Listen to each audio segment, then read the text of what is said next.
Le Jeudi Saint nous invite à contempler l'un des mystères les plus profonds de notre foi.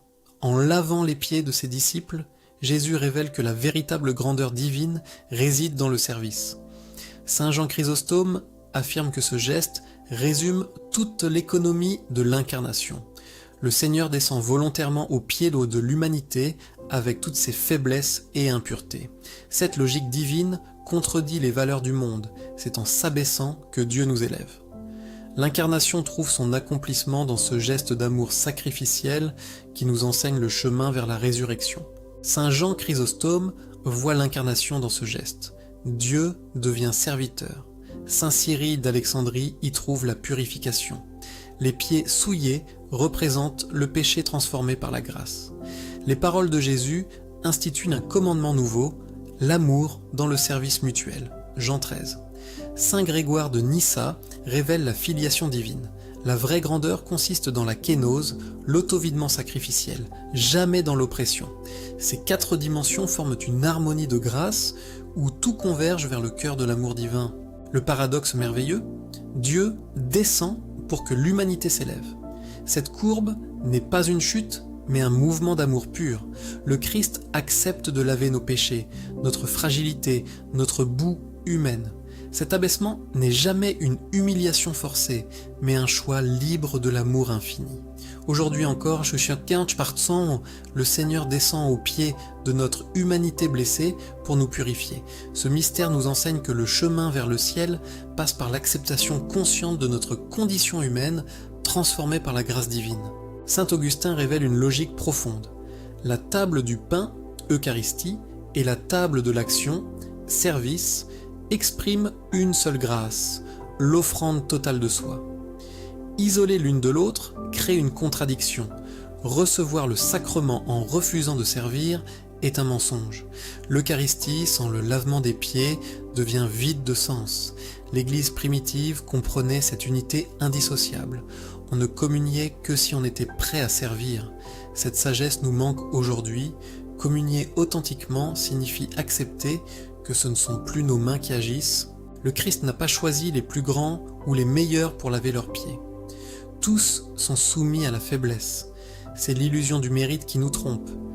Même celui qui allait le trahir a reçu le toucher pur de ses mains. Cette absence de condition révèle la vérité absolue. La grâce divine dépasse toute hiérarchie humaine. Elle ne se négocie jamais, ne calcule pas. L'amour divin s'offre librement, gratuitement, sans attendre le mérite. Notre réponse ne peut être que l'accueil conscient de ce don inimmérité et sa transmission généreuse aux autres. Pierre résiste d'abord. « Tu ne laveras pas mes pieds ». Cette confusion humaine face à la révolution de l'amour divin se transforme progressivement. Quand il comprend l'enjeu, le salut éternel, son acceptation devient totale. Pas seulement les pieds, mais les mains et la tête. C'est accepter la volonté du Christ même contre nos attentes humaines. La foi mature consiste à renoncer à notre prétention de dignité pour accueillir la dignité véritable que Dieu nous offre, fondée sur son amour infini, jamais sur nos accomplissements. Le service performatif cherche la soumission forcée, la peur, les apparences trompeuses et de belles photos. C'est un acte extérieur, décoratif et vide. Le service incarné procède d'une décision consciente. Accepter la responsabilité du salut des autres et s'engager à les purifier devant Dieu. C'est une transformation intérieure, non une posture. Beaucoup de services masquent l'orgueil. Le service authentique du Christ exige que nous renoncions à notre dignité prétendue pour assumer les fardeaux de l'autre. C'est notre destinée, renoncer à notre prétention pour servir. Cette matrice compare le faux service et le service eucharistique. Le faux service cherche gloire et approbation humaine. Le vrai cherche l'humilité et la ressemblance au Christ. Le faux voit l'autre comme inférieur. Le vrai le reconnaît comme égal dans la faiblesse, digne de grâce. Le faux est externe, décoratif. Le vrai est interne, conscient et transformateur. Le faux nourrit l'ego. Le vrai nous fait participer au mystère de la descente glorieuse du Seigneur. Cette matrice est un miroir pour examiner nos motivations réelles. Elle nous invite à une honnêteté radicale. Cherchons-nous la reconnaissance ou vraiment la transformation de l'autre? L'atmosphère mystérieuse du Jeudi Saint résulte de la convergence de 3 éléments. Le charbon ardent symbolise nos prières personnelles qui montent comme l'encens. L'encens représente l'humilité, ces petits actes de service qui remplissent l'atmosphère de grâce transformatrice. L'arôme de la grâce plane au-dessus, c'est la présence divine qui purifie. Même si les grains d'encens sont petits, quand ils touchent le charbon ardent de nos prières, ils dégagent un parfum de puissance transformatrice. Cette équation nous rappelle que chaque acte d'humilité, chaque service contribue à créer une atmosphère de grâce. La puissance divine ne dépend pas de la grandeur visible de nos actes, mais de leur sincérité. Quand les mains humaines et divines se rencontrent, c'est le cœur de la rédemption. Notre action d'abaissement, cette descente consciente vers le service, rencontre la présence pure et invisible du Christ. La purification mutuelle s'opère à cette intersection. Nous découvrons que ce ne sont plus nos mains qui agissent, mais que nous participons aux mains pures du Seigneur. Cette synergie n'est ni passive ni magique, elle exige notre engagement libre et conscient. Mais en acceptant vraiment de servir, nous découvrons que nous ne sommes jamais seuls. C'est le Christ qui nous lave et qui sanctifie à travers nous. C'est le secret de la puissance transformatrice du service authentique. Le Christ établit 2 autels au jeudi saint. L'autel de l'Église. Ses mains pures consacrent le pain et le vin. L'autel de l'humanité. Ses mains pures sont aux pieds de l'humanité souffrante. En servant les autres, nous touchons les mains du Christ.